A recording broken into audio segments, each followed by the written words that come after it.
At 2 a.m., a frantic knock shook my front door, and in that moment, I realized my son's life and my entire world were about to shatter forever. I opened the door to find a young man standing in the rain, soaked to the bone, eyes wild and filled with fear. His hands trembled as he handed me a crumpled envelope. You need to see this, Mrs. Harper," he stammered. The wind howled through the empty street, carrying the scent of wet asphalt and something I couldn't quite place. Foreboding, I realized later. My heart raced, a cold knot forming in my stomach.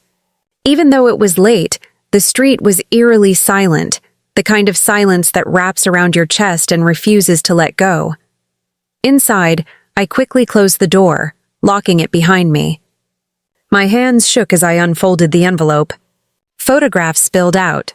Daniel, my son, lying in his apartment, surrounded by broken glass, overturned furniture, a scene of chaos. I felt my legs buckle. I sank into the nearest chair, the room spinning, the rain tapping relentlessly against the windows. No, this can't be real, I whispered to myself, clutching the photos as if my grip could somehow keep my son alive. The knock came again, more insistent this time. I opened the door slightly, and a familiar face appeared, Detective Mills. He looked grave, his eyes shadowed from exhaustion. "Mrs. Harper, we need you to come with us. There's been an incident. Your son, he's missing, and we suspect foul play." My knees gave way and I sat back down, unable to speak. Detective Mills crouched beside me, his voice gentle but urgent. "We'll need your help. There may still be clues at his apartment. You know him better than anyone. Your insight could make a difference."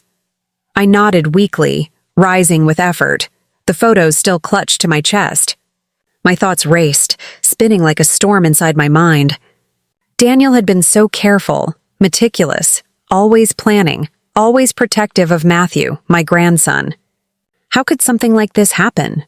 And more importantly, how could I have been unaware? The apartment was only a 10-minute drive from my small home in Ashwood, but it felt like traversing a different world. The closer we got, the tighter my chest became. Memories of Daniel flooded me. The way he laughed at my clumsy attempts to cook.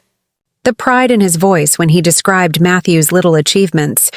The comfort of his presence that always made the house feel alive. And now, nothing but fear, doubt, and dread. We arrived to a scene marked with yellow police tape, flashing blue lights reflected on the wet pavement. Forensics had already begun their work, collecting samples, photographing the interior, and taking notes. I stepped onto the porch cautiously, eyes drawn immediately to a coffee stain on the floor, the last remnant of normalcy, of routine. I remembered the day Matthew had spilled his cocoa there, laughing as he tried to clean it up himself. That small stain now felt like a scar burned into my memory. As I stood frozen, the elderly neighbor, Mrs. Whitman, shuffled up the walkway, leaning heavily on her cane. Her eyes, clouded but sharp, darted around nervously. I heard the fight, she whispered. The night it rained, Daniel and Jessica, they screamed. Furniture crashing, doors slamming. It was awful. My throat tightened. I should have called the police then, she said, but fear held me back. She lowered her gaze, shame and guilt mingling in her expression. I grasped her hand. Thank you for telling me. Can you tell the police now? Her nod was hesitant but resolute, and I led her to Officer Graham, the young recruit who had been taking notes meticulously. He thanked her, promised further investigation, and reassured me that this lead was important. I watched Mrs. Whitman walk away, her small frame stooped but courageous. My heart ached, heavy with guilt. Could I have arrived sooner? Could Daniel have been saved? Detective Mills placed a steadying hand on my shoulder, his voice soft but firm. We'll find your son, Mrs. Harper. Have faith. I nodded. But inside, hope felt like a fragile thread, ready to snap. That night, I stayed by Matthew's bedside, his small arms wrapped tightly around his teddy bear, eyes staring blankly out the window. I brushed a strand of hair from his forehead, whispering, Grandma won't be long, my love. I promise I'll be right back. His nod was slow, almost lifeless, and I felt a pang of despair. My grandson, so small, already carrying the weight of tragedy far too early in life. The following morning, the detective called urgently. "Mrs. Harper, we've located Jessica's last known address. Do you want to come with us?" I hesitated, looking at Matthew, but the need to find answers overpowered my fear. "I'm on my way," I whispered, voice trembling, and entrusted Matthew to the care of a nurse, stroking his hair as I left. The alley leading to Jessica's apartment complex was hidden, narrow, walls peeling, the smell of damp concrete and exhaust filling the air. A sour-faced landlady greeted us with annoyance, dismissing Jessica as long gone. She had taken a large suitcase and left hurriedly, as if fleeing from something or someone. My heart sank. 2 weeks had passed since Daniel's disappearance. The timing, it matched too perfectly. As we prepared to leave, a rough-looking man emerged from the shadows. Scars crisscrossed his face, his leather jacket worn, his eyes scanning with intent. "Is Jessica still here?" he demanded in a hoarse voice. Detective Mills intercepted, cold and authoritative. The man stammered, introducing himself as Rain, a loan shark, claiming Jessica owed him money and had promised to pay in 2 weeks. All the pieces began to align in my mind. Jessica's desperation, Daniel's disappearance, and now the looming promise of a life insurance payout. A shiver ran down my spine. There was darkness behind this, deeper than I dared imagine. That night, I held Matthew, the hospital light dim, and thought of the life insurance Daniel had taken out years ago. He had wanted to protect his family. And now Jessica, the woman who had once smiled with us at family dinners, might have exploited that love for her own gain. Tears streamed down my face as I whispered to the boy, "Your father loved you, Matthew. He always wanted to protect you, and Grandma will too." That night, the storm outside seemed to echo the turmoil within, the first threads of a nightmare that had only just begun. The next morning, I woke to the persistent ringing of my phone, my hands shaking as I answered it. "Mrs. Harper, we have a lead," Detective Mills said, his voice steady but urgent. "We've discovered an abandoned warehouse on the outskirts of the city, linked to Rain and his associates. It's possible Daniel might be there." I gripped the edge of the bed, my nails digging into the fabric. My mind raced with fear and hope, two emotions colliding violently. I'll come with you," I whispered, my voice trembling. By the time we reached the warehouse, the sun was high, casting a pale light on the rusted corrugated metal walls. A few black crows circled above, their harsh cries adding to the sense of foreboding. The area smelled of mold, rust, and decay. I stepped carefully alongside the officers, every sound echoing in the empty streets around us. The entrance was wide open, as if inviting danger inside. My heart pounded, each beat loud in my ears. Detective Mills signaled for us to proceed cautiously. The officers moved ahead, flashlights cutting through the dim interior. Crates were stacked haphazardly, frozen goods scattered on the floor. The cold air biting at my skin. I could almost hear the faint echo of Daniel's voice, calling for help, though I knew it was just my mind playing tricks. Memories of him filled me. His teasing smile when he pretended to be clumsy.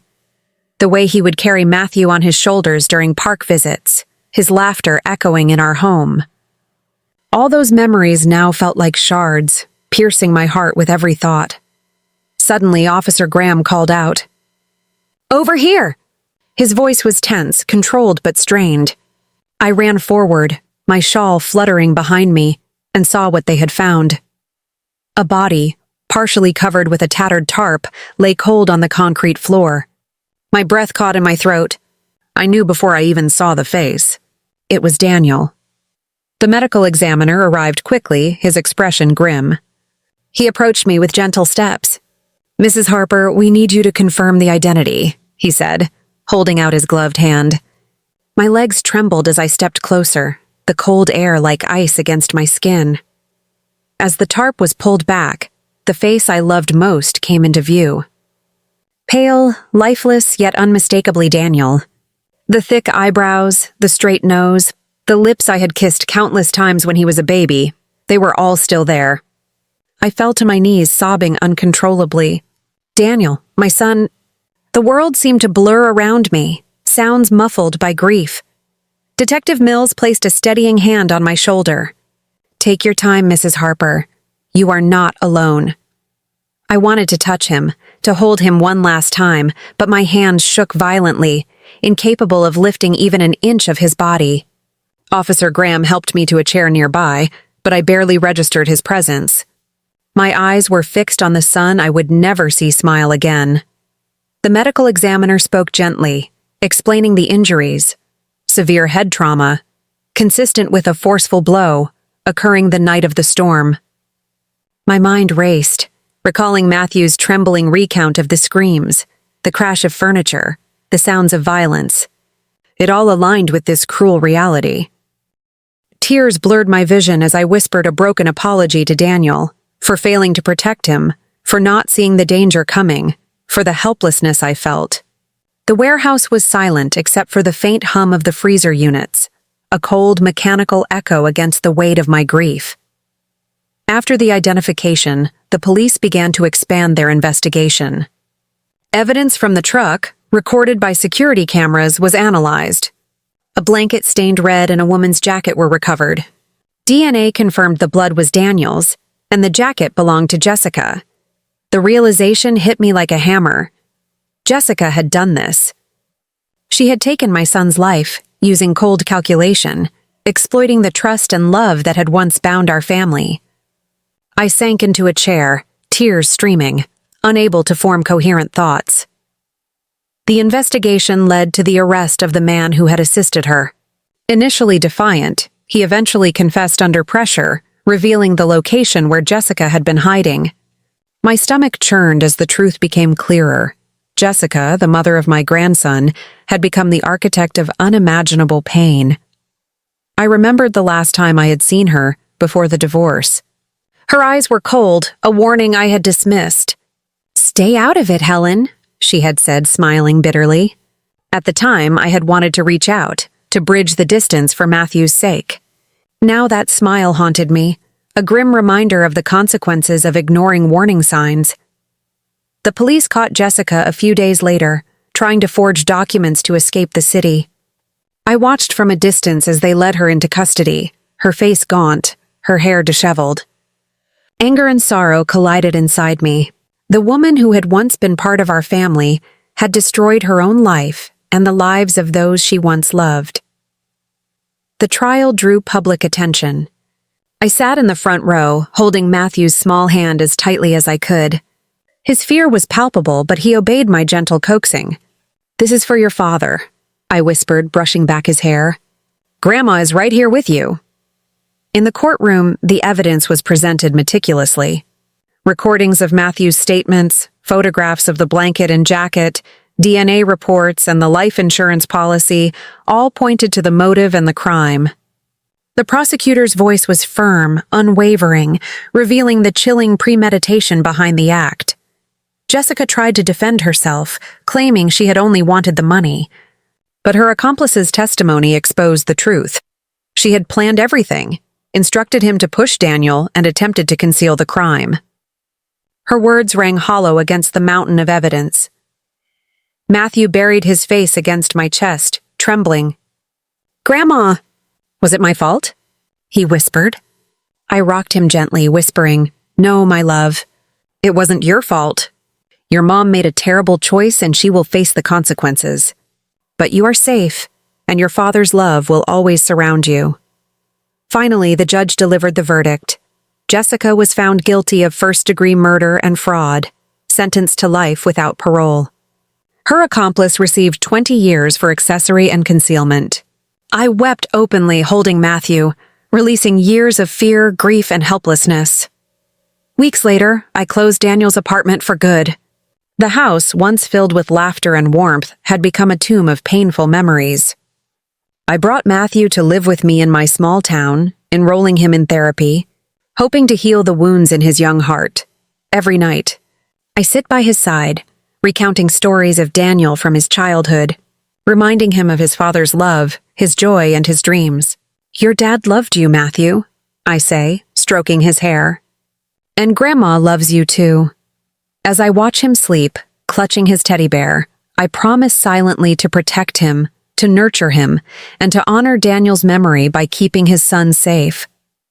The pain will never fade, but love, patience, and the pursuit of justice create a fragile peace that allows us to continue living, even after the unthinkable.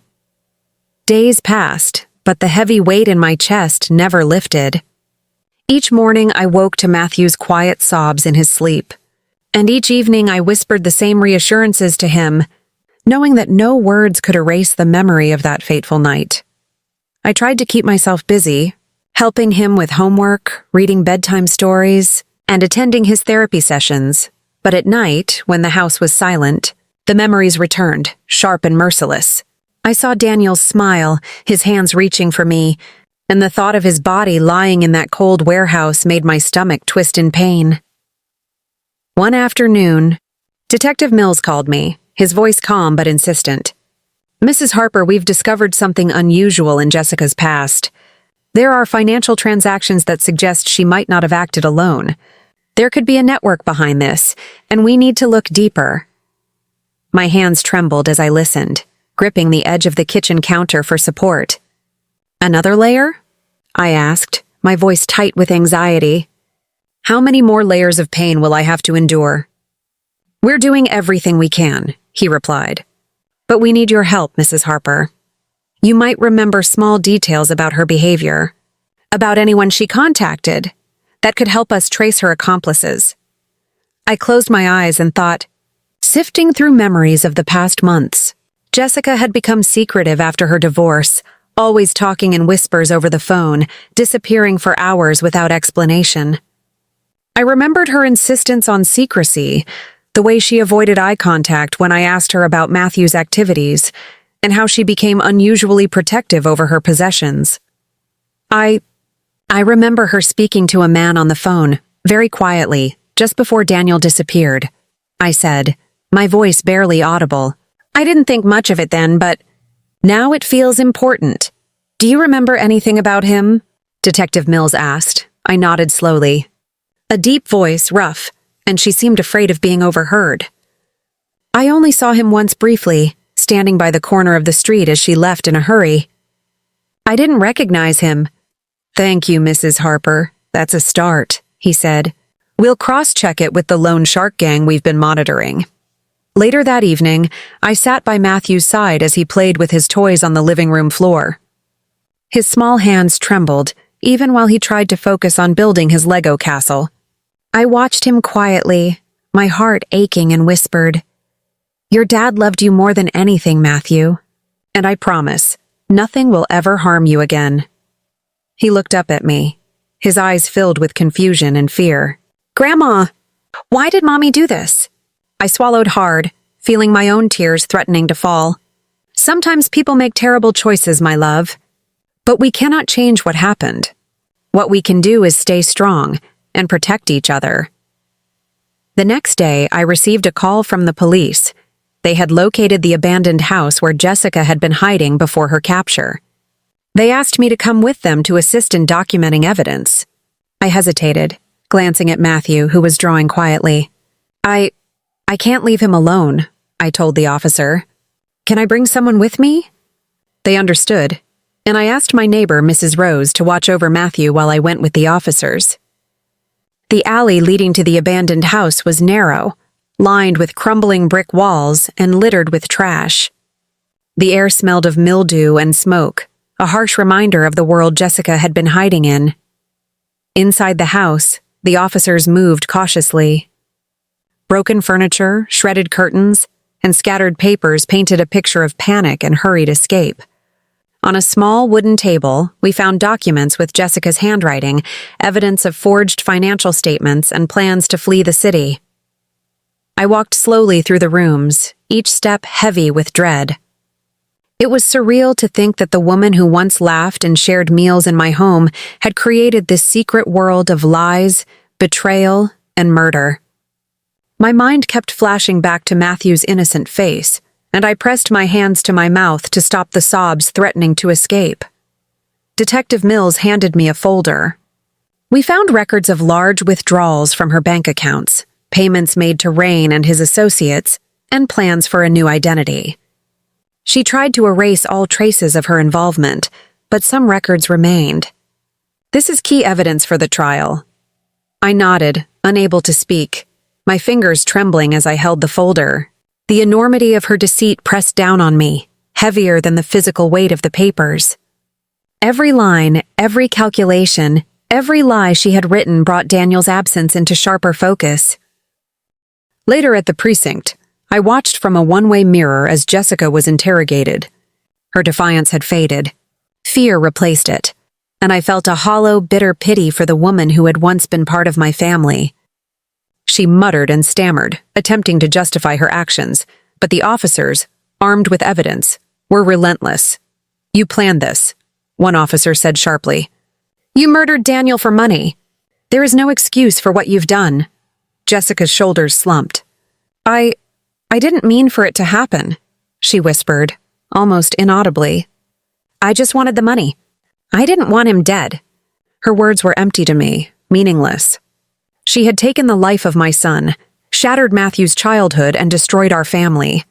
Anger and sorrow battled within me, leaving me feeling hollow, yet determined that justice would be served. The court date approached quickly. I prepared Matthew as best I could, explaining in simple words what would happen. "We're going to see the courtroom, Matthew. It's where the truth comes out, and your dad's story will be told." He nodded slowly, clutching his teddy bear, a tiny anchor in the storm of his young life. "Grandma, will Mommy be okay?" he asked, eyes wide and uncertain. I shook my head gently, tears brimming. "She has to face what she did, my love. But we'll be safe, and your dad's memory will guide us." The courtroom was packed. Cameras, reporters, and a tense audience filled the room. I held Matthew's hand, feeling the tremors beneath his small fingers, and whispered reassurances into his ear. The prosecutor presented the evidence systematically: Matthew's statements, photographs of the blood-stained blanket and jacket, security footage of the truck, and the life insurance policy. Each piece fit together like a puzzle, a terrifying picture of calculated betrayal and greed. Jessica attempted to defend herself, claiming ignorance or desperation, but her accomplice's testimony revealed the truth. She had orchestrated every detail, from the night of the storm to hiding Daniel's body and attempting to flee. Her lies were exposed, and the courtroom reacted with murmurs and gasps. Matthew buried his face against me, trembling. "Grandma, it's all my fault," he whispered. I stroked his hair gently, whispering, "No, my love. This is not your fault. You are innocent, and we will face this together." Hours passed. Finally, the judge's voice rang through the courtroom, firm and unwavering. "The defendant, Jessica, is found guilty of first-degree murder and fraud, and is sentenced to life in prison without the possibility of parole. The accomplice is found guilty of accessory to murder and concealment, and is sentenced to 20 years in prison."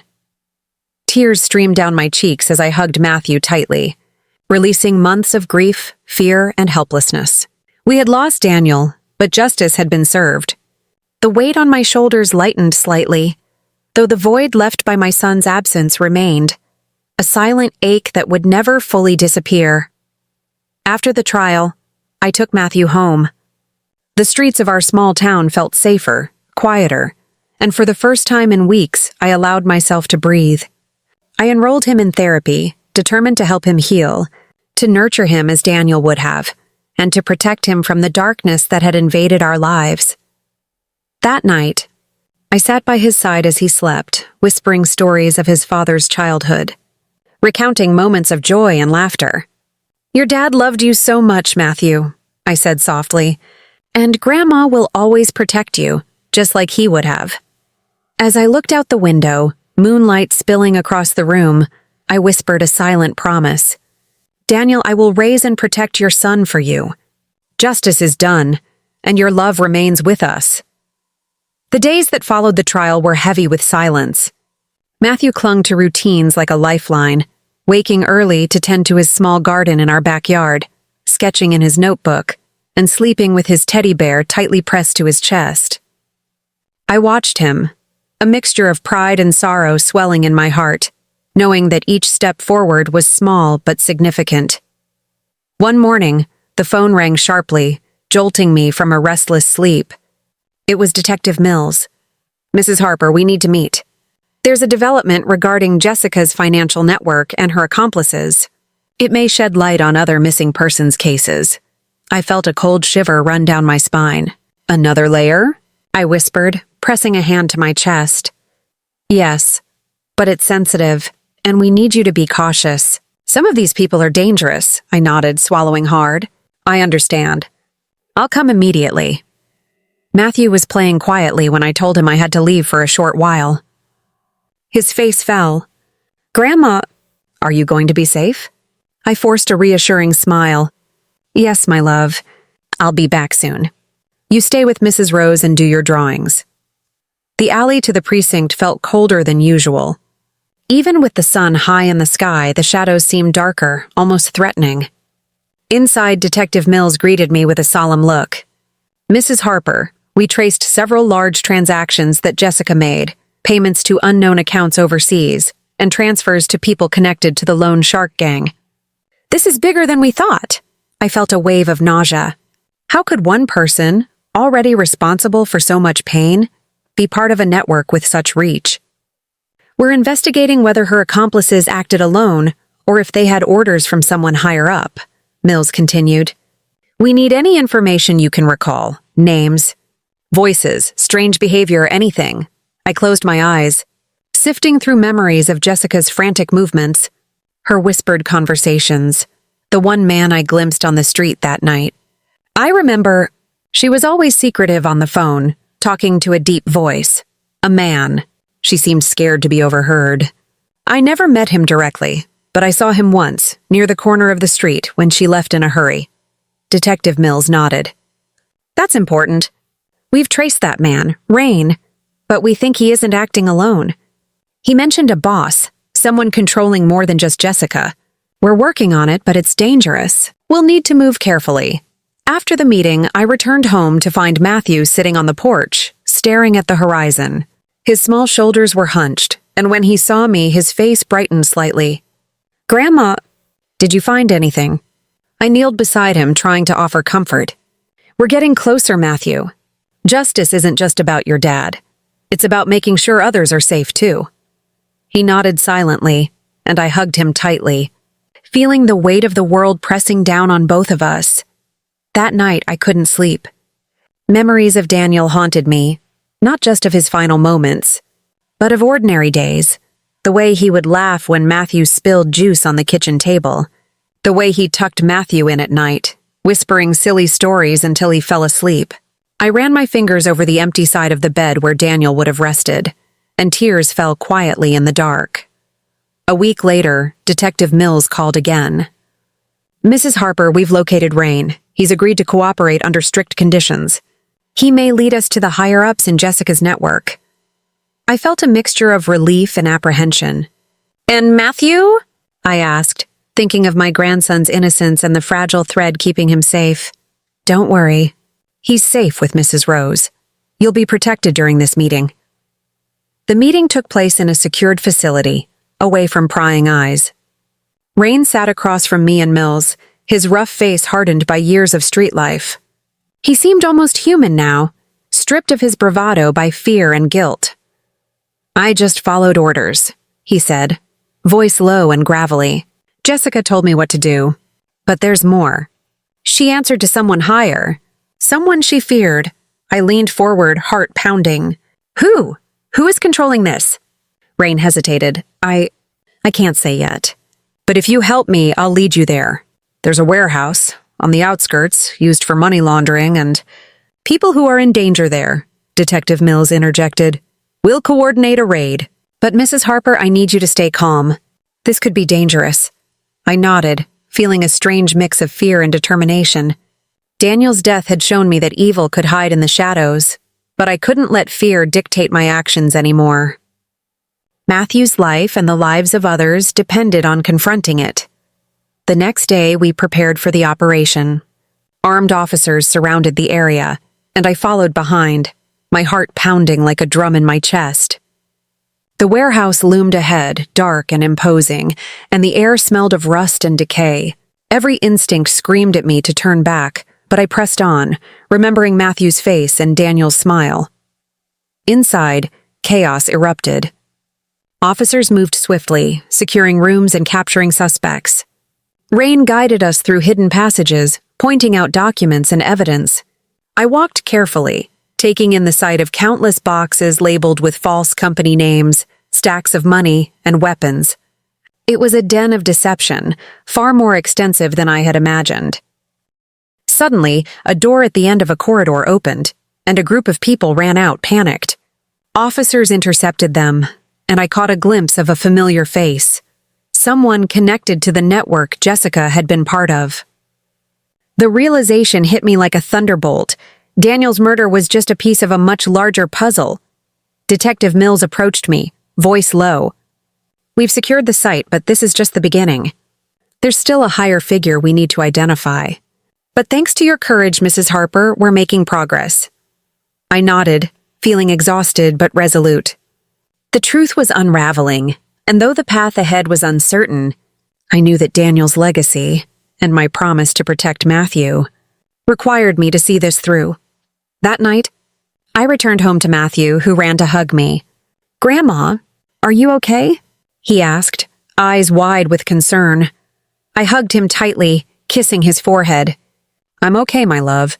We're getting closer to justice, not just for your dad, but for everyone who might be in danger. You don't need to worry." He smiled faintly, still clutching his teddy bear, and for a moment the weight of grief lifted slightly.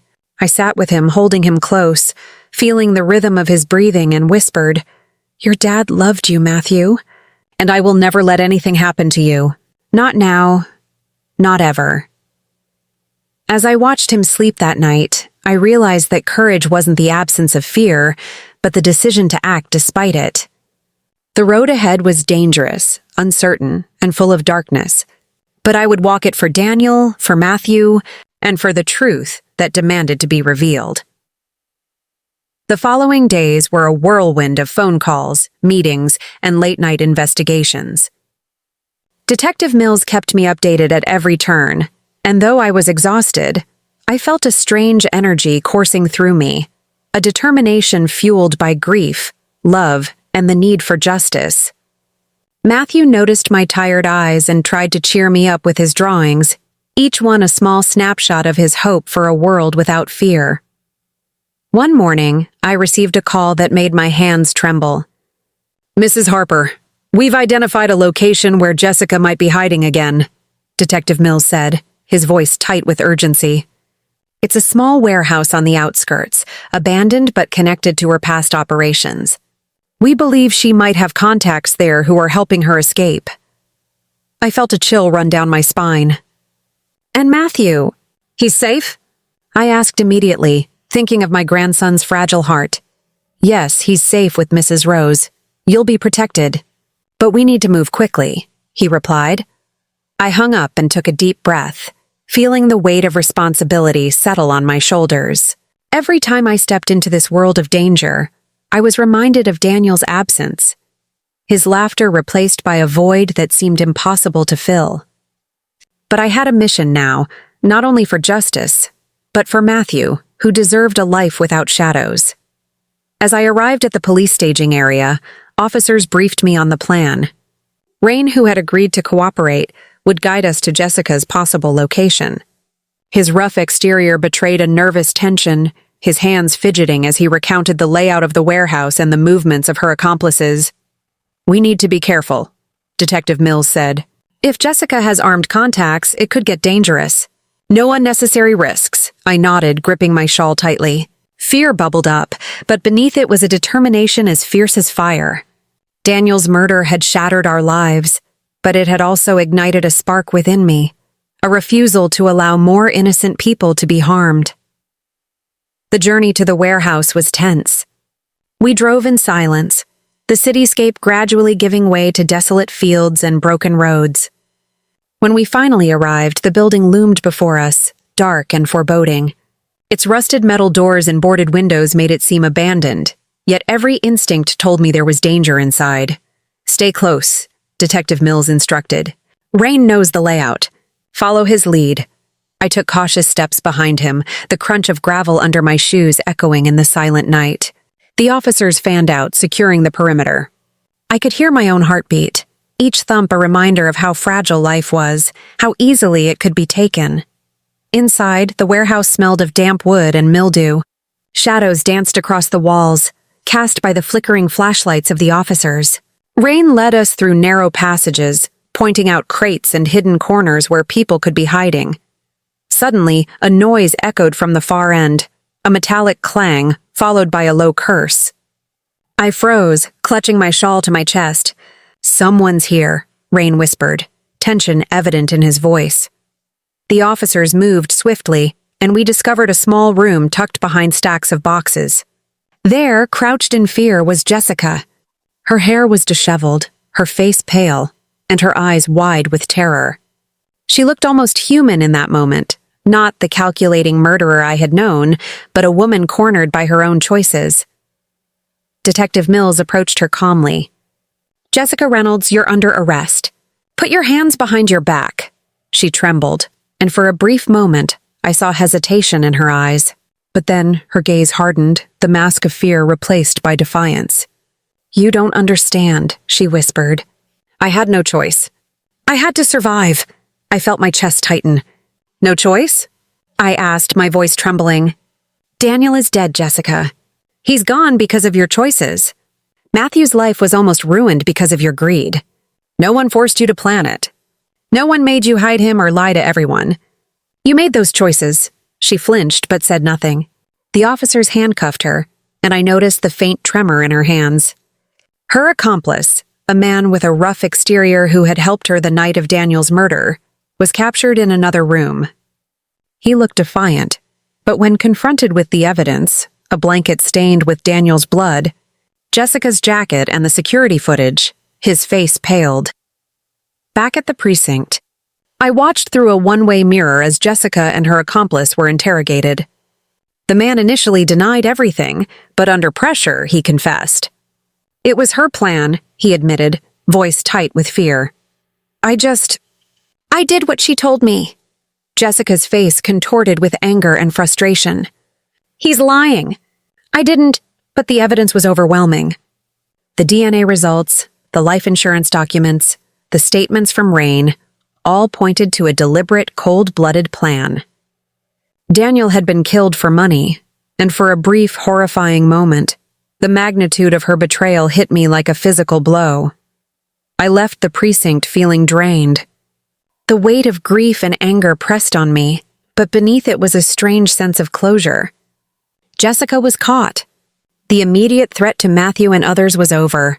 Yet, I knew that the emotional scars we carried would not heal easily. Returning home, I found Matthew waiting with Mrs. Rose. His small face brightened when he saw me. "Grandma! Did you catch her?" I knelt and hugged him tightly. "Yes, my love." "She can't hurt anyone anymore. You're safe now." He hid his face in my chest, trembling, and I stroked his hair gently. "It's over, Matthew. We're going to be okay." That night, I sat by his bed, holding his hand, feeling the fragile pulse of life and innocence. Memories of Daniel flooded my mind, his laughter, his tenderness, the way he had loved Matthew so fiercely. Though his presence was gone, his essence lingered, guiding us, reminding us of what truly mattered. Over the next few weeks, the trial preparations began. Evidence was cataloged, statements were recorded, and witnesses were summoned. Matthew and I tried to maintain a semblance of normalcy, but the shadow of Daniel's absence hung over us. Each night I whispered stories of his childhood, of the moments that had defined him, ensuring that Matthew would remember the father he had lost not as a victim, but as a man of love and integrity. The day of the trial arrived, and I walked into the courthouse with Matthew's small hand in mine. The air was heavy with anticipation, and reporters crowded the hallways, their cameras flashing, capturing every expression. I focused on Matthew, seeing the fear in his eyes, and whispered, "Your dad's story will be told. Justice will be done. Inside the courtroom, the evidence was presented meticulously. The prosecutor laid out Jessica's plan, the accomplice's testimony, the life insurance documents, and the security footage. Each piece was a hammer blow, and I felt the weight of it all, the anger, the grief, and a small, fragile hope that truth could still prevail. Matthew's small voice, recorded during the initial investigation, was played. Hearing him recount that night, trembling but brave, my heart ached. I hugged him tightly, whispering, "You're so strong, my love." So strong. Hours later, as the judge prepared to deliver the verdict, I held Matthew close. The room was silent, the tension palpable. And when the words finally came, declaring Jessica guilty of first-degree murder and fraud, and sentencing her to life without parole, I felt a complex surge of relief and sorrow. We had justice for Daniel. But the journey had left scars that would take years to heal. I held Matthew in my arms, feeling his trembling body, and whispered, "It's over, my boy. Your dad can finally rest in peace." As we left the courthouse, the sun was setting, casting long shadows across the city. I knew the road ahead would be long, that grief would linger, and that healing would take time. But in that moment, with Matthew safe in my arms and justice served, I allowed myself a small sigh of relief, knowing that we had survived the darkness together. The days following the trial were quiet, almost painfully so. Matthew and I returned to our small town, seeking refuge in a routine that could soothe some of the lingering pain. Yet every morning, when I saw him at the breakfast table with his small, solemn face, I felt the echo of Daniel's absence in the room. His laughter was gone, replaced by the fragile silence of a child learning to live with loss. I enrolled Matthew in therapy, determined to help him navigate the complex emotions that weighed on his young shoulders. The first few sessions were tentative. He clutched his teddy bear tightly, his small body trembling as he recounted memories of that night. Each story, each memory, was a thread linking him to a trauma too heavy for a child to bear alone.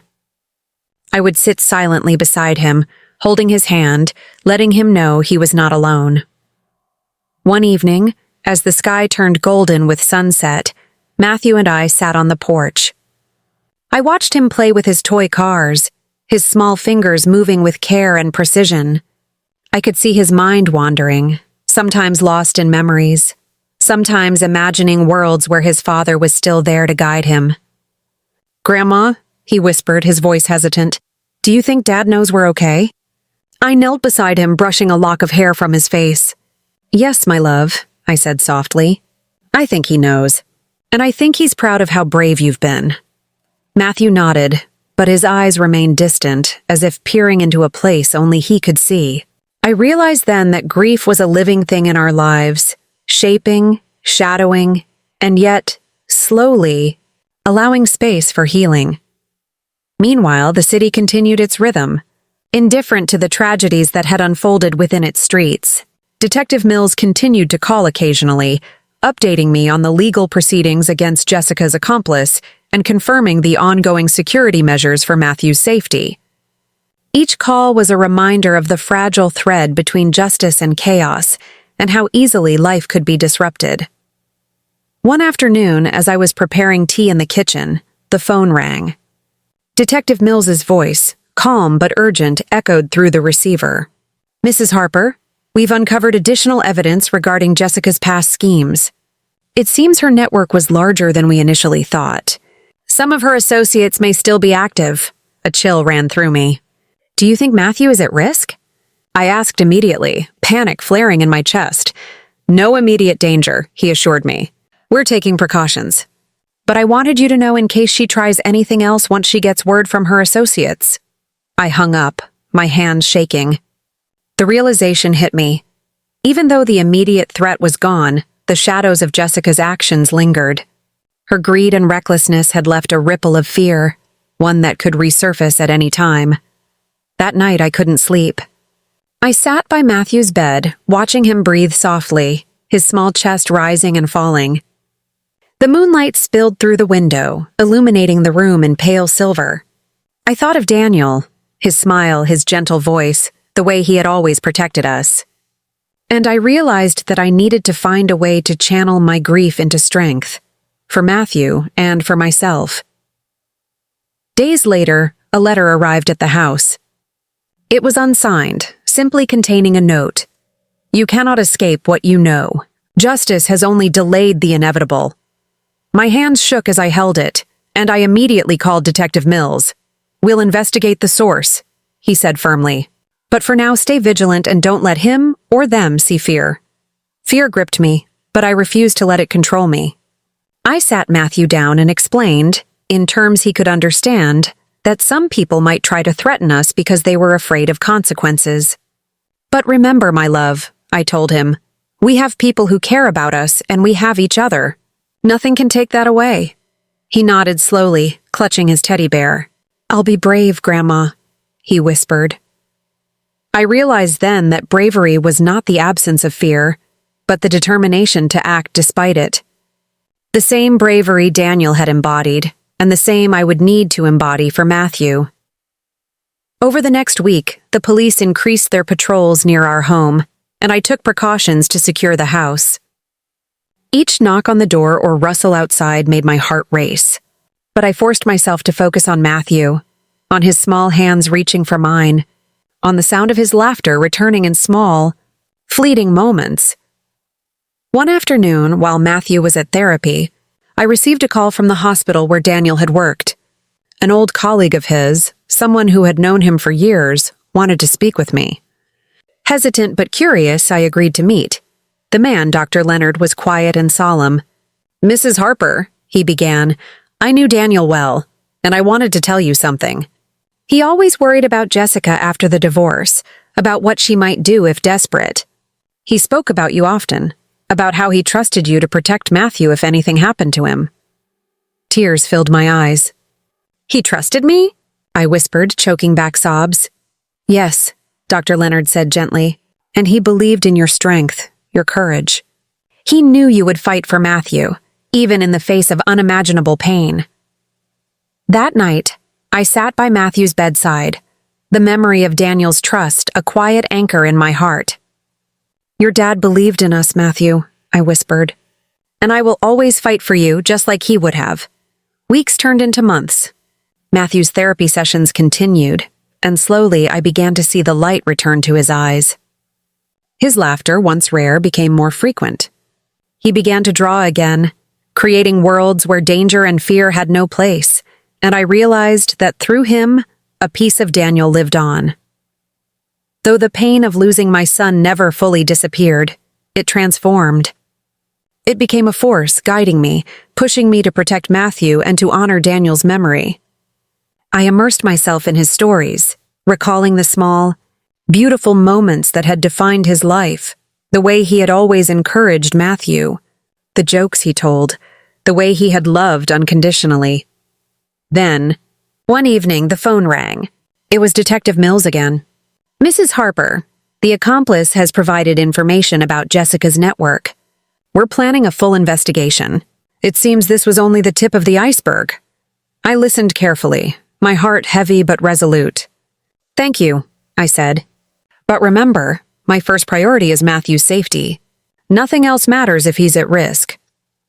As I hung up, I looked out the window at the setting sun, its golden light spilling across the horizon. I realized that life was fragile, but it was also resilient.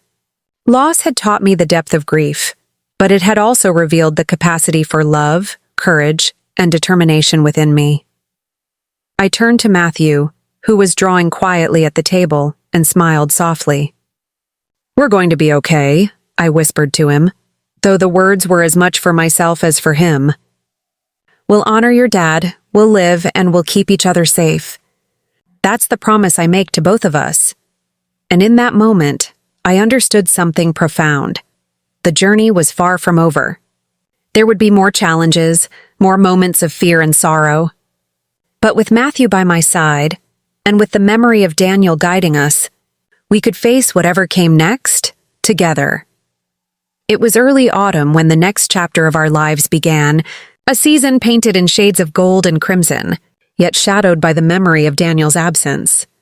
Matthew had grown quieter, more introspective, his small hands constantly fidgeting with the teddy bear that had become his anchor. I watched him from across the living room, my heart aching with the awareness that every day was a delicate balance between healing and the haunting reminder of what we had lost. One evening, as the wind whispered through the trees outside, there was a knock at the door. My heart skipped a beat. I peered through the peephole and saw Detective Mills standing there, his face etched with concern. "Mrs. Harper, may I come in?" he asked. I opened the door, letting him step into the warm light of our home. "I have updates regarding Jessica's network," he began, taking a seat at our kitchen table. I gestured to a chair, my hands trembling slightly. "Go on," I said, trying to steady my voice. "Her associates are more organized than we initially thought," he explained. "They've been operating in multiple cities, involved in illegal dealings, and Jessica's actions weren't isolated. We're coordinating with other departments to track them all down, but we need to be cautious. There's a chance she may have left instructions before her arrest." I nodded slowly, absorbing his words. Fear gripped me again, but this time it was tempered by determination. I realized that protecting Matthew wasn't just about shielding him from immediate threats. It was about teaching him resilience, courage, and the strength to survive in a world that could be cruel and unpredictable. That night, after Matthew had gone to bed, I sat by the window, staring at the darkened sky. The moonlight illuminated the quiet street outside, and I felt a surge of resolve. I would not allow Jessica or her associates to disrupt our lives any further. Daniel had trusted me to protect his son, and I would honor that trust, no matter the cost. The following week, I received a letter from Matthew's therapist, Dr. Simmons, requesting a meeting. I brought Matthew along, unsure of what to expect. Dr. Simmons greeted us warmly and led us to a quiet room filled with soft light and calming colors. "Mrs. Harper." "Matthew," she began, "I wanted to discuss Matthew's progress. He's made incredible strides in processing his grief, but there's still a deep undercurrent of fear and anxiety. I believe introducing him to controlled challenges, situations where he can assert his strength, could be beneficial." I listened intently, nodding. "I understand. What do you suggest?" Dr. Simmons smiled gently. "Activities that encourage problem-solving, decision-making, and teamwork. Even small challenges can help him rebuild confidence and trust in his ability to navigate the world safely."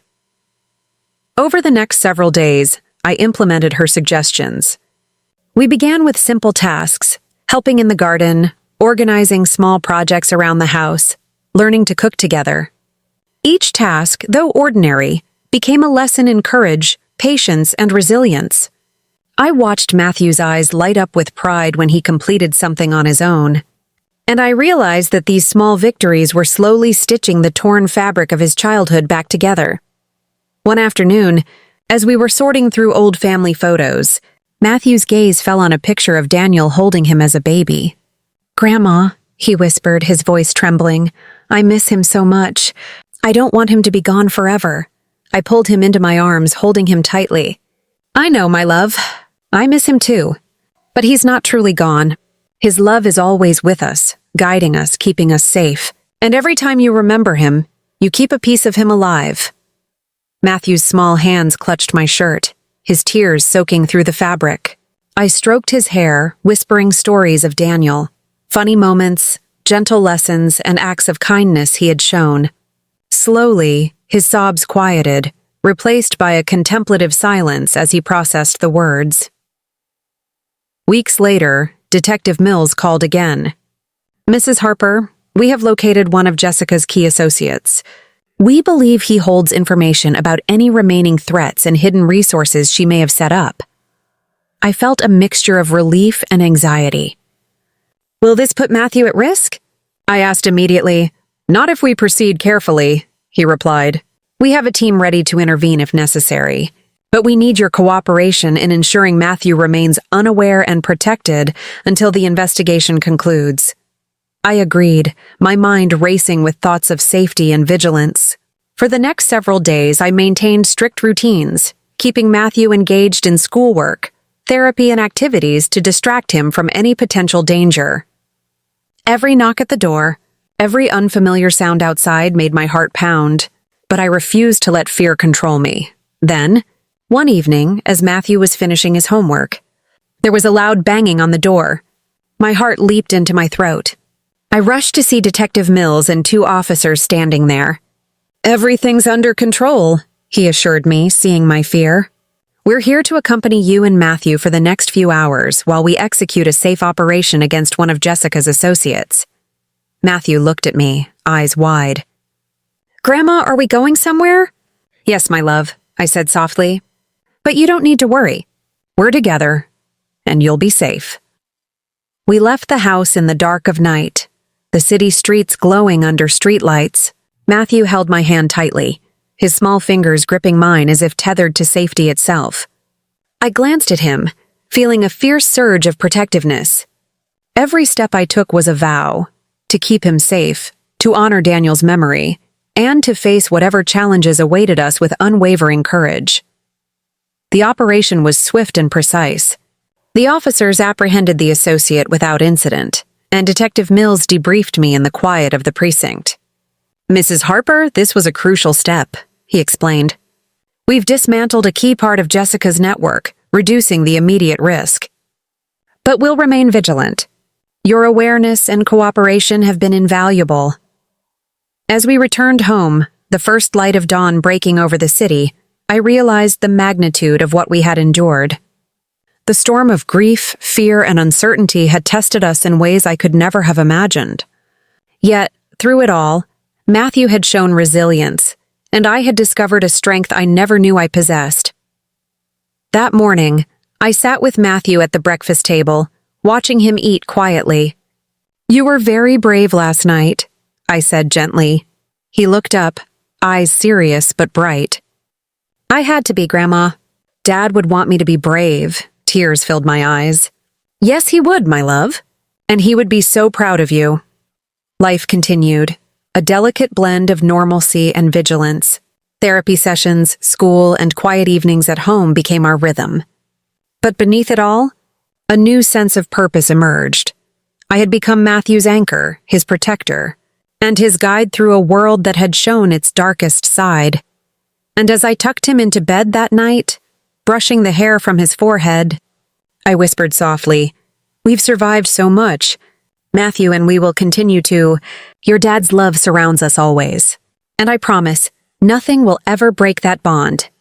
For the first time in months, I felt a faint but steady warmth in my chest, not a relief from grief, but a growing strength, a recognition that even in the aftermath of tragedy, love and courage could guide us forward.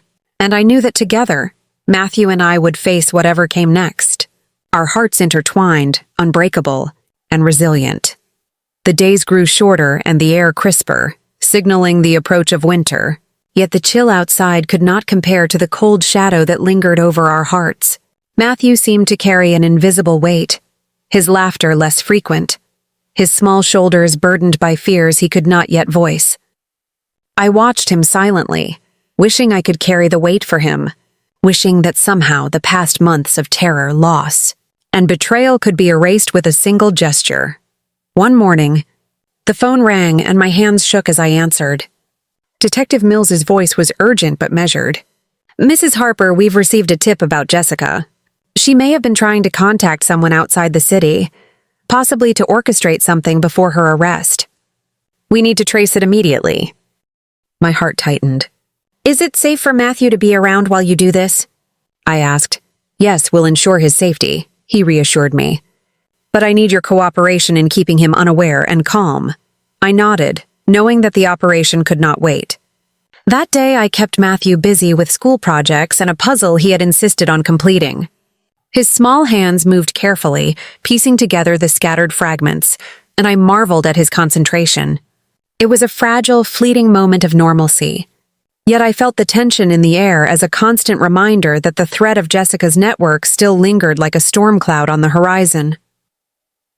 Late that afternoon, the doorbell rang. I opened it to see 2 officers nodding politely. "Mrs. Harper, we'll be taking Matthew for a short supervised activity," one of them explained. It's for his safety while we investigate the tip. Matthew looked at me, eyes wide and uncertain. Grandma, I don't want to go without you, he said, his voice quivering. I knelt beside him, holding his small hands. I know, sweetheart, but I'll be right here, and you'll be safe. You're very brave, just like your dad wanted you to be. Remember, courage isn't the absence of fear. It's moving forward despite it. He nodded slowly, and I kissed his forehead, feeling the sharp pang of helplessness. Watching him leave, even under protection, was like letting a piece of my heart walk into danger. The hours crawled by, each minute stretching endlessly. I paced the living room, clutching a shawl that still smelled faintly of Daniel. My mind replayed the memories of the past weeks, the chaos at Daniel's house, the discovery of his body, Jessica's betrayal, the court trial, and I realized that fear had become a constant companion, threading through every thought. When the phone rang again, I jumped. It was Detective Mills. Mrs. Harper, we traced the communication. Jessica was trying to contact an associate in another city. We're coordinating with their precinct to intercept any activity. Everything is under control and Matthew is safe. Relief washed over me in waves, but it was a fragile relief, like thin ice over dark water. I sank into a chair, closing my eyes, feeling the weight of the past months pressing down on me. The thought of what could have happened to Matthew if even one misstep had occurred made my chest tighten painfully. That evening, Matthew returned, his small face flushed from excitement and nerves. "Grandma, we built a model ship!" he exclaimed, showing me the miniature vessel that now rested on the dining table. I smiled, forcing warmth into my voice. "That's amazing, Matthew. You did a wonderful job." He beamed at my praise, and for a moment I allowed myself to forget the shadows, to imagine a life where joy and laughter could coexist with grief. But peace was fleeting. The next day, a letter arrived, unsigned, slipped under our door. I picked it up with trembling hands. The words were brief, chilling. You cannot protect him forever. Watch carefully. My stomach dropped. Fear surged, sharp and visceral. I quickly called Detective Mills. We received a threat, I said, my voice shaking. It's direct. Someone knows we're taking steps to protect Matthew. He instructed immediate precautions, security cameras, neighborhood patrols, and ensuring Matthew remained in safe environments until the investigation could trace the source. My anxiety twisted into fierce determination. No one would threaten Matthew and get away with it. That night, as I tucked him into bed, I whispered, "Nothing will harm you, Matthew. Grandma will protect you." He clutched my hand, his voice small. "I know, Grandma, but I miss Dad so much." I held him close, feeling the raw ache of loss once more. "I know, my love, we all do, but we'll keep his memory alive, and we'll honor him with courage, love, and every choice we make. That's how we make sure he's never gone." Days passed in a tense rhythm, school, therapy, security checks, and moments of fragile calm. Detective Mills and his team worked tirelessly, uncovering a network of associates who had been trying to influence Jessica's plans even after her arrest. Their persistence reassured me, but the constant threat left me sleepless at night, staring at the ceiling, imagining the worst-case scenarios, and plotting ways to shield Matthew from every possible danger. One evening, while Matthew drew quietly at the kitchen table, I noticed him staring at a photograph of Daniel, his eyes filled with longing.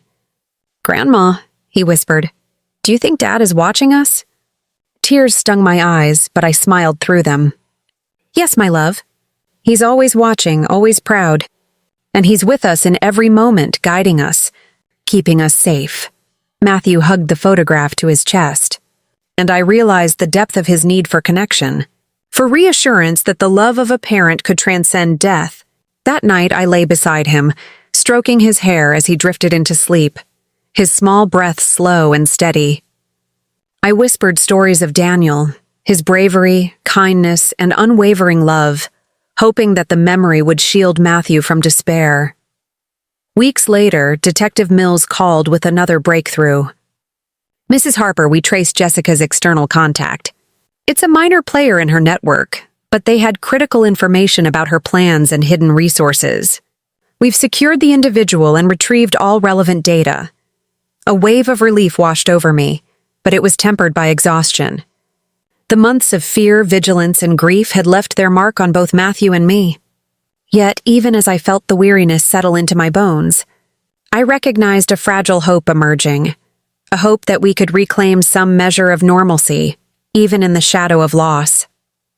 That evening, as we sat together, Matthew building another model ship, I realized something profound. The world could be cruel, and the past could never be undone, but love, courage, and resilience could still guide us forward. I took Matthew's small hand in mine and said softly, "Every day we're together, we're honoring your dad's memory, and we're proving that no one can take away what's inside our hearts." He looked up at me, eyes bright with understanding. "I want to be brave, Grandma, just like Dad." I hugged him tightly, my tears soaking his small shoulder. "And you are, my love. You already are." In that moment, I felt the faintest glimmer of peace, a fragile but persistent light piercing the darkness. The storm of the past months had tested us, but it had also revealed the depths of our strength, the resilience of our love, and the unbreakable bond between a grandmother and her grandson. As I kissed him goodnight, whispering a promise of protection, I realized that while the world could be unforgiving, we could still face it with courage, hope, and love that refused to be broken.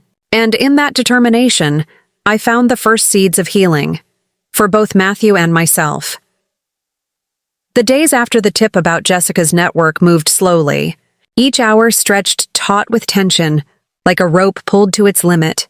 I found myself walking the small streets near our home repeatedly, as though pacing could somehow ease the storm brewing in my chest.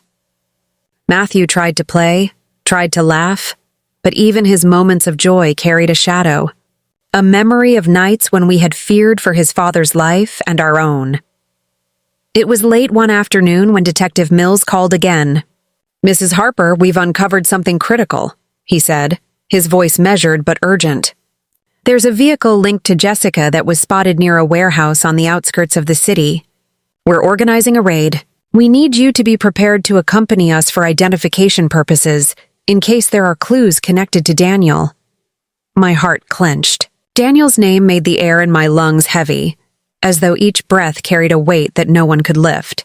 "I'll come," I said, my voice barely above a whisper. "But Matthew—" "You don't need to bring him this time. We'll keep him safe, I promise," Mills assured me. I agreed reluctantly, swallowing the lump in my throat.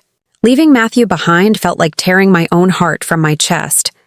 I kissed him goodbye that evening, his small hands gripping mine tightly. "Be safe, Grandma," he whispered. "I will, my love." "I promise," I said, fighting to keep my voice steady. The warehouse was hidden behind overgrown weeds and cracked pavement, a forgotten corner of the city where shadows clung to every wall. Detective Mills, 2 officers, and I approached cautiously. The doors hung loosely on their hinges, creaking in the cold wind. My stomach churned as memories of Daniel flooded back. His laughter, his gentle patience, the way he would always insist we eat together, no matter how busy he was. Inside, the smell of dampness and decay hit me immediately. It was a place that time seemed to have abandoned, and yet, someone had used it recently. Mills gestured for me to stay close as we moved deeper into the warehouse, flashlights piercing the darkness. Every corner seemed to whisper threats, every shadow a lurking danger. Then, near the far end, we found it. A pile of boxes and crates, poorly stacked, with a faint metallic smell that made my stomach twist. Mills signaled the officers to move cautiously, and they began opening crates systematically. My heart raced as I realized the enormity of what might be hidden here. Suddenly, one officer called out, "Detective! Over here!" We rushed to the crate, and my blood ran cold. Inside, carefully folded, was a woman's jacket. Jessica's jacket. Next to it, a small blood-stained blanket. The familiar scent of fear clung to it, as though the items themselves carried the memory of Daniel's final moments. I felt my knees weaken, and Mills steadied me with a firm hand. "Mrs. Harper, we need to keep moving. There may be more." We continued searching, and then, in a dark corner behind stacked pallets, we found a hidden compartment. Inside lay an object wrapped in a tarpaulin. Mills signaled me to approach, but my hands shook uncontrollably. As the tarp was pulled back, I saw it. A body, unmistakably male, frozen in an unnatural position. My stomach lurched. I wanted to look away, to pretend I hadn't seen it, but my eyes locked on the familiar features. It was Daniel. My knees buckled, and Mills caught me just as I collapsed. Tears blurred my vision, and the air felt too heavy to breathe. "It's him! It's Daniel," I whispered, my voice breaking. The officers moved swiftly, securing the scene, but I felt like I was in a nightmare that refused to end. Memories of that night of the storm, the fight, the fear, the sound of furniture crashing, flashed through my mind like shards of glass. And suddenly, the reason, the motive, became horrifyingly clear. Daniel had trusted Jessica once, had protected her in his own way, and she had used that trust to orchestrate his death. My chest ached with a combination of grief and fury. How could someone so close, someone who had shared his life and my family, betray him so completely? The police collected evidence meticulously. DNA samples, the jacket, the blanket, anything that could tie Jessica to the crime. They moved efficiently, but I was frozen, unable to process anything beyond the fact that my son, my Daniel, was gone. When we returned to the precinct, Mills allowed me to sit in a quiet room to calm myself. I clutched the shawl around my shoulders, remembering the last time I had hugged Daniel, the last time he had smiled at me as though everything in the world was manageable. That smile now felt like a ghost, haunting the corners of my memory. Then the call came. It was the lone shark, Ryoni. He had been apprehended and was providing information about Jessica's accomplices. "She planned everything," he said bitterly. "I didn't want any part of it, but she told me exactly what to do. I just followed orders." The evidence was mounting, forming a picture of cold calculation and desperation. Jessica had manipulated everyone, used her debts and threats as tools, and left behind a trail of destruction. Later that night, I sat by Matthew's bedside, holding his hand as he slept. I whispered stories of his father, of his kindness, his laughter, and the way he had always wanted to protect his family. "Your dad loved you so much, Matthew," I said softly. "And Grandma does too." The phone rang again, waking me with a jolt. It was Mills. "Mrs. Harper, we've arrested Jessica," he said. "She was attempting to forge documents to flee the city. Everything is secured now. Matthew is safe." Relief crashed over me, but it was mingled with exhaustion, grief, and a lingering fear that the damage had already been done. Jessica's arrest could not undo what she had taken, could not restore Daniel to us. In court, I held Matthew's hand tightly, watching as the trial unfolded. His small voice, recounting the night of the storm, made my chest ache, but it also carried a quiet strength. The evidence, the jacket, the blanket, the life insurance policy, formed a narrative that left no room for doubt. Jessica's motive was clear, her guilt undeniable. When the verdict was read and life sentences handed down, I wept, holding Matthew close. The relief was profound, yet bittersweet. Justice had been served, but the cost was irrevocable. Days later, I closed Daniel's house for good, taking Matthew with me to my small town. Therapy sessions, school routines, and quiet evenings became our anchors. Each night, I told him stories of Daniel, of the love he had poured into our lives, and the values he had left behind. One night, sitting by the window, watching the moonlight stream across the floor, I whispered, "My son, I promise I will protect Matthew, I will honor you, and I will carry your love with me always." Matthew slept in my arms, a fragile, breathing reminder of resilience, hope, and the unbreakable bond of family. And though the wound of loss would never fully heal, I knew that love, courage, and determination could guide us through even the darkest nights. The days following Jessica's arrest were heavy with a strange silence, the kind that fills a house when the storm has passed, but the air still tastes of rain. Matthew tried to adjust to a life that had suddenly become quieter, smaller, and yet filled with endless reminders of his father. I watched him as he colored at the small table in the living room, his tiny hands gripping crayons with precision, his face set in deep concentration. It was in these moments I realized how much of Daniel lived on in him, in the smallest gestures and expressions. Detective Mills called one morning, his voice more serious than usual. "Mrs. Harper, there's more we need to discuss regarding the insurance policy and Jessica's accomplices. We've found communications suggesting that she didn't act entirely alone. There may be more people involved in her plan, and we need your insight." I felt a tightness in my chest, a cold hand squeezing at my heart. Even with Jessica behind bars, the threat of her influence lingered like a shadow. "I understand," I said, my voice firm despite the tremor I felt inside. "I'll come." The precinct was bustling with activity when I arrived. Officers moved quickly, papers shuffled, phones rang incessantly. Mills led me to a quiet room where several files had been laid out. "We believe Jessica had a network," he explained. "People who helped her plan the logistics, who facilitated her escape attempts, who may have encouraged her actions. Your observations, anything you recall from your interactions with her, could help us tie this network together." I nodded, taking a deep breath. I recounted everything I could remember: her sudden obsession with debts, the desperation in her eyes when she argued with Daniel, the way she smiled when she thought no one was watching, the subtle manipulations that seemed innocent at first, but now appeared calculated. Mills listened intently, occasionally jotting notes, his expression grave. Then he looked up. "Mrs. Harper, there's another matter. The loan shark you encountered, Raoni, he's cooperating fully. He's given us the names of 2 other individuals who assisted Jessica. We're preparing to apprehend them, but we want you to be aware. This is bigger than we initially thought." My hands trembled as I processed his words. Bigger? How could it be bigger? One person had destroyed our family, taken Daniel from us, and now it seemed like a whole web of people had been involved. I felt a wave of exhaustion, the kind that settles deep in your bones, but I pushed it down. For Matthew, I had to remain strong. When I returned home, I found him staring out the window, his small figure silhouetted against the fading sunlight. "Grandma?" he whispered, turning to me with wide, anxious eyes. "How are you feeling, my love?"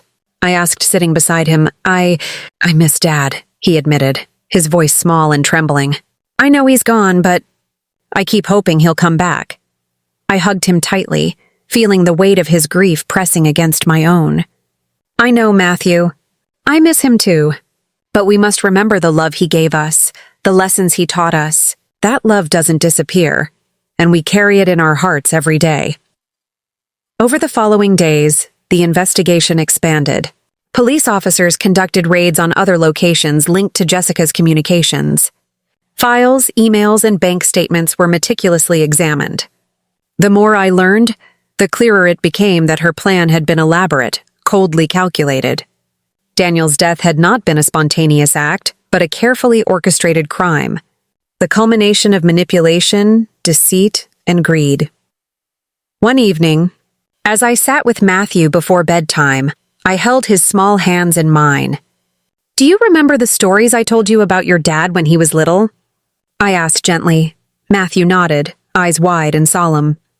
"He loved making bread and corn on the cob," he said, his lips curling into a faint smile. "Yes," I said softly, tears threatening to spill. "And he loved you more than anything in the world. That love is still with us, Matthew. We must honor it, live it every day." The next morning, Detective Mills called again. "Mrs. Harper, we have located one of Jessica's accomplices. His name is Vance, and he's been hiding in an abandoned warehouse similar to the one where Daniel's body was found. We need you to come and identify anything that may link him to Jessica's plan." I swallowed hard, the memories of that night threatening to overwhelm me. But I knew I had to go. I kissed Matthew gently. "Stay with the nurse. Grandma will be back soon." At the warehouse, the air was cold, heavy with dust and the scent of mildew. Vance was apprehended swiftly, but the tension in the room was palpable. He was a wiry man, his eyes darting nervously as Mills and the officers questioned him. Every answer he gave seemed rehearsed, defensive, but cracks appeared as evidence from the previous raids was presented. "Do you recognize this?" Mills asked, holding up a folder with images from Jessica's communications. Vance's face paled, his hands trembling. I didn't know what she planned. I helped move things," he stammered. The investigation revealed even more sinister details. Jessica had leveraged fear, debts, and promises of wealth to manipulate these individuals. Daniel's death had been the catalyst, but the network had been in place long before that night, waiting for the perfect moment to act. Back at home, I tried to shield Matthew from the full horror of the truth. Yet even in his quiet moments, I saw the pain in his eyes, the questions he couldn't voice. I knew that healing would be a long journey. Therapy sessions began in earnest, and slowly, the boy started to find a sense of safety and routine. One night, as I tucked him into bed, he whispered, "Grandma, will Dad ever come back?" I hugged him tightly. "No, my love, but he is always with us. In your laughter, in your kindness, in every small thing you do. That love will guide us, and we will carry it forward together." The days blurred into weeks, and the trial preparations continued. Evidence was gathered, witnesses were called, and each new revelation painted a clearer picture of Jessica's actions and the depth of her deceit. The life insurance policy, the accomplices, the meticulous planning, it all led to the inevitable conclusion: justice would be sought, but the pain it left behind would remain.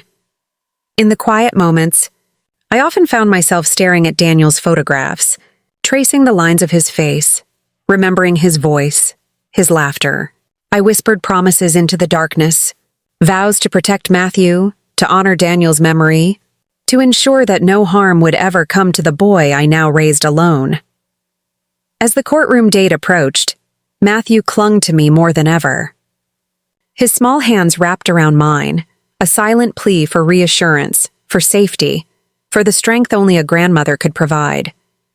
And I promised him silently, fiercely, that I would be his anchor in the storm, his shield against the world, just as Daniel had always been for us. The night before the trial, I sat by the window, watching the moonlight dance across the floor. Matthew slept beside me, the quiet rhythm of his breathing a fragile reminder of resilience. I whispered to the dark room, "Daniel, we will see this through. Justice will come, and I will protect our boy. Always." The journey ahead would be painful, filled with reminders of betrayal, loss, and the darkness in human hearts. But I knew, deep in my soul, that courage, love, and perseverance would guide us through. No matter the obstacles, no matter the grief, we would carry forward the legacy of Daniel's love and the bond of our family, unbroken even in the face of unimaginable pain. The morning of the trial dawned gray and heavy, a sky that mirrored the weight pressing down on my chest. I held Matthew's hand tightly as we walked into the courthouse, the echo of our steps bouncing off the marble floors like a solemn drum. His small fingers trembled against mine, and I could feel the anxiety radiating from him, a mirror of the tension in my own heart. "Matthew," I whispered softly. Kneeling to his level, "I'm right here. We'll face this together. Your dad, he trusted us to keep going, to be brave, and we will." He nodded, but his eyes, wide and fearful, betrayed the storm of emotions within him. We entered the packed courtroom, the air thick with anticipation and the low murmur of the press. Cameras clicked, reporters scribbled notes, and I felt as though every pair of eyes was silently measuring our grief. Jessica entered last, escorted by guards. She looked smaller than I remembered, her hair disheveled, her face pale and drawn. There was no trace of the woman who had once laughed with Matthew or shared meals with our family. Her eyes, once full of life, were now vacant, haunted. The prosecutor began, his voice cutting through the tense silence. "Ladies and gentlemen, today you will hear a story of ambition, betrayal, and the ultimate cost of greed. The defendant, Jessica Parker, orchestrated the murder of her former husband, Michael Harper. to claim a life insurance policy and pay off her debts. She enlisted accomplices, manipulated those around her, and concealed the truth from everyone who trusted her. Matthew clutched my hand as the first pieces of evidence were presented. Photos of the truck under the streetlight, the stained blanket, and the jacket she had left behind were shown on the screen. Each image made my stomach twist, a cold, sharp reminder of the night Daniel had died. The prosecutor called the lone shark Rayon to testify. His voice was rough, his hands shaking as he recounted the night of the storm. She told me exactly what to do. I didn't want to, but she promised me the money. She said it was only for the insurance, but I knew it wasn't right. I could see Matthew's small shoulders stiffen. He buried his face in my chest, his little body shaking as he whispered, "Grandma, it's all my fault. I should have told Dad." I hugged him tighter, pressing a kiss to the top of his head. "No, my love. This is not your fault. Your dad loved you and none of this is your responsibility. You are safe, and I will protect you." Then came the testimony of Vance, one of Jessica's accomplices. His admission of complicity, the way he revealed how carefully she had orchestrated each step, made my blood boil. He spoke of how Jessica had planned to fake accidents, stage disappearances, and manipulate insurance payouts.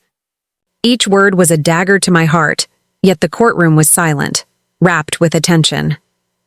When the life insurance policy was displayed, showing Jessica as the sole beneficiary, I felt my hands go cold. This had been Daniel's mistake, his trust in her, his desire to protect a family that no longer existed in his life.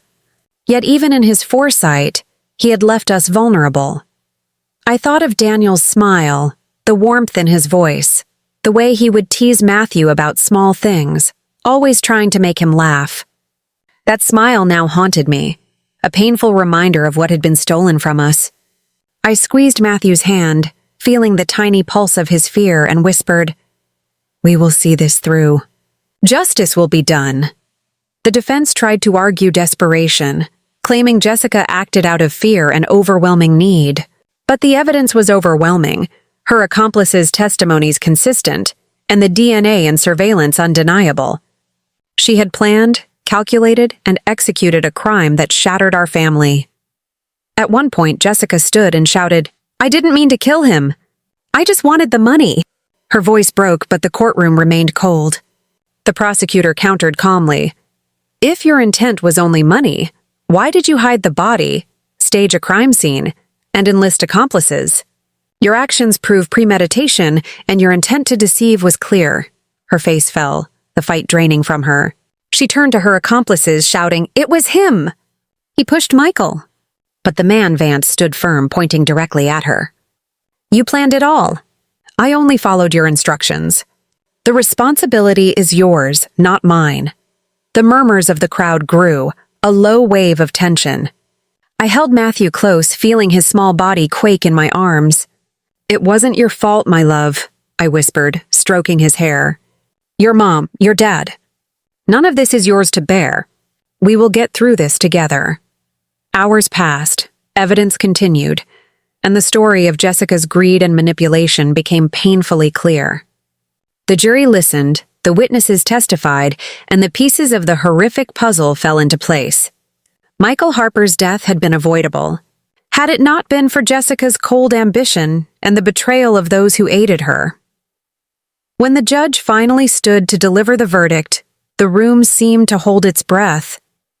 After careful deliberation, the court finds the defendant, Jessica Parker, guilty of first-degree murder and fraud.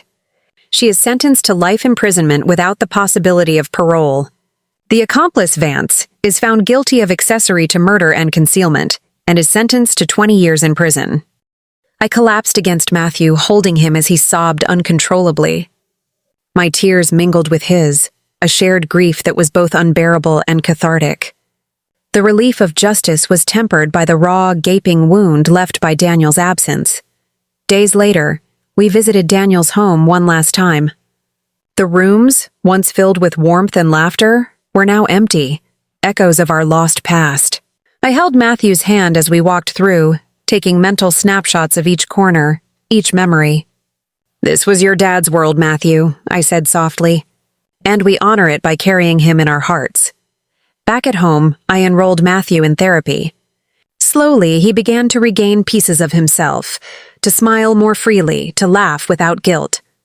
Each evening, I would tell him stories of Daniel, of the kind, loving man he had been, ensuring that the memory of his father remained vibrant, a guiding light in our lives. One night, as Matthew slept in my arms, I whispered to the moonlit room, "Michael, I promise to protect him, to guide him to love him as you would have. Justice has been served, but the work of healing begins now. Watch over us, and know that your love lives on through him." And in that quiet, fragile peace, I understood that though life could be cruel, love endured. It was in Matthew's laughter, in the warmth of our embrace, in the memories of a man who had given everything for his family. And though the road ahead would be long, filled with moments of sorrow and remembrance, I knew that we would continue, stronger for the love that bound us together. The days after the trial were quiet, but the silence was heavy, weighed down by the memories of what had happened and the emptiness left by Michael's absence. Matthew and I moved into a small house in the countryside, where the air smelled of pine and earth, far from the chaos of the city. Here, the nights were calm, and the stars stretched endlessly above us, a silent witness to our grief and our hope. Matthew's laughter returned slowly, fragile but real. I watched him play in the garden, his tiny hands reaching for the sunlight, and I felt a glimmer of the boy who had been stolen by tragedy. Each smile was a victory, each tear shed for his father a reminder of what we had lost, and what we must continue to protect. Every evening, I would sit by his bedside and tell him stories about Michael, his courage, his kindness, the little things he did to make our lives brighter. "Your dad loved you more than anything, Matthew," I whispered one night, stroking his hair. "And he would want you to grow up knowing that love is stronger than fear." Matthew would nod, eyes heavy with sleep, clinging to his teddy bear. Sometimes he murmured things I hadn't expected, like, "Grandma, do you think Dad is watching us?" I would squeeze his hand and smile, tears threatening to spill. "Yes, my love. He's always with us, in our hearts and in every step we take." Life slowly settled into a rhythm. I returned to work at the library, where the quiet shelves offered solace, a place to breathe and think. I began volunteering at a local center, helping children who had experienced trauma, and in guiding them, I found a sense of purpose. The pain of losing Michael had carved a hole in my heart, but helping others reminded me that even in loss, love could grow. One afternoon, as Matthew played in the yard, I sat on the porch and reflected on everything that had happened. Jessica's betrayal, Michael's death, the trial, and the tiny victories that had come afterward. All of it felt surreal. Yet through it all, one truth had become clear. Life is fragile, and the love we hold for our family is the most precious legacy we can leave. I thought of the coffee stain in Michael's living room, the mark of that fateful night, and realized that some scars never fade. But even scars, I told myself, can remind us of the strength it takes to keep moving forward. Each scar was a story, a warning, a lesson, and a testament to survival. Matthew ran over to me, clutching a flower he had picked from the garden. "For Dad," he said shyly, holding it out. I took it from him, feeling the fragility of the petals mirror the delicate hope in his heart. "Yes, for Dad," I replied softly. "And for us too, for the love that keeps us strong." That evening, after tucking him into bed, I stood by the window and watched the moon cast silver light across the landscape. The memory of Michael's smile returned, vivid and warm. I whispered, "Michael, we are still here and we will honor your memory. Your love is alive in every breath, every smile, and every heartbeat of Matthew. Thank you for trusting me to guide him." The next few weeks were filled with small milestones. Matthew's first day at a new school, the first time he played outside without fear, and the first night he slept through without nightmares. Each step was a victory, a sign that even in the aftermath of darkness, light could return. One afternoon, I received a letter from the judge thanking us for our courage in facing the trial. She wrote about the importance of truth, the value of persistence, and the power of love to overcome betrayal. Tears streamed down my face as I read her words. Even strangers recognize the weight of our journey and the strength it took to endure. I thought about how easily tragedy can silence us, how fear can chain us to inaction, and how ambition and betrayal can turn loved ones into strangers. But I also realized that courage, true courage, comes when we rise to protect those we love, even in the midst of the deepest pain. One night, Matthew slept peacefully beside me. I held him close and whispered a promise. I will always protect you, my love. I will teach you to love, to forgive, and to stand for what is right. And I will never let anything harm you, not as long as I breathe. I thought about the story I had lived, about the lessons learned in blood, tears, and heartbreak. I knew I wanted to share it, not for judgment, but for guidance. To remind others to value every moment with their family, to act when they sense danger, and to hold courage close when fear threatens to take over. Days turned into months. Matthew began to smile more, laugh more, and talk about his father with pride rather than fear. We planted a tree in Michael's memory, a symbol of growth, endurance, and love that would continue long after we were gone. I often sit by that tree, watching Matthew play in its shade, and I reflect on the journey that brought us here. The loss never fades, but the love endures. Every lesson Michael taught lives on in his son, and every choice I make is guided by his memory. To anyone who has followed our story, I hope you understand this. Love is not always safe, and life can bring unimaginable pain. But the bonds we share with family, the courage we summon in the darkest moments, and the persistence to seek justice and truth, these are what define us. Ambition and betrayal can destroy lives, but love and courage can rebuild them. Loss teaches us to cherish every second, to speak when silence seems easier, and to protect those who cannot protect themselves. I have learned that strength is not the absence of fear, but the decision to act despite it. As I tuck Matthew into bed one final time for the night, I whisper, "Sleep well, my boy. Your dad's love surrounds you, and so does mine. We are together, always, and we will be strong." I close my eyes and breathe in the quiet, feeling a fragile peace settle in my heart. Tears fall, yes, but they are no longer only for grief. They are for love, for memory, and for the promise of tomorrow. The journey is never truly over. The scars, the lessons, and the memories remain. But in them I find strength. And in Matthew's laughter, in the love that binds us, I see the future, a future shaped by resilience, by courage, and by the enduring power of family. And as I look to the stars that night, I whisper into the darkness, "Michael, we will honor you. We will love, we will live, and we will carry your memory forward. Justice has been served, and love will guide us from here. The story is now complete." And for anyone who has read or listened, remember, cherish your family, speak your truth, and let courage lead the way. Because in the end, love is the only legacy that truly matters.